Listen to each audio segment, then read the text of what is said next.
চলন বিলে লাফিয়ে লাফিয়ে বাড়ছে রসুন এবং পেঁয়াজের দাম। প্রতি কেজি রসুনের দাম বেড়েছে ৬০ টাকা এবং পেঁয়াজেরও দাম বেড়েছে ৩০ টাকা। অসাধু মজুতদারদের কারণে পরিস্থিতি বলে জানান স্থানীয় ব্যবসায়ীরা। মির্জা আব্দুর রব বুলবুলের রিপোর্ট, জানাচ্ছেন জাবালুন নূর।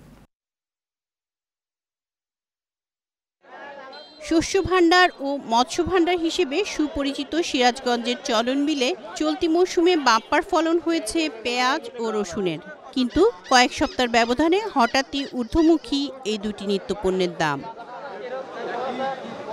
হঠাৎ করে রসুন ও পেঁয়াজের দাম বৃদ্ধির ফলে বিপাকে পড়েছেন সাধারণ ক্রেতারা। তারা বলছেন, সম্প্রতি কৃষকরা মাঠ থেকে রসুন ও পেঁয়াজ ঘরে তুলেছেন। এখনই দামের এই ঊর্ধ্বগতি সবার জন্যই অশনি সংকেত। স্টক করে তখন বাজারটা কমে যায়, এরকম বাজারের আপ ডাউনের কারণে আজকে এই দেশে হবে এই অবস্থা। আমদানি যখন বেশি হয় তখন মালের দামটা কমে আসে, আর সর্বোচ্চ যখন বাজার হাই হয় কখন, যখন বাজারে বাড়ি মাল ধরে, বাজারে বাড়ি যখন আসে না তখন বাজারটা কমে যায়। ব্যবসায়ীদের দাবি, অসাধু মজুতদারদের কারণেই এই পরিস্থিতি। কৃষকরা যখন মালগুলো স্টক করে তখন মনে করেন মালের দামটা বাইরে যায়, আবার যখন রপ্তানি বেশি হয়ে যায় তখন মনে করেন।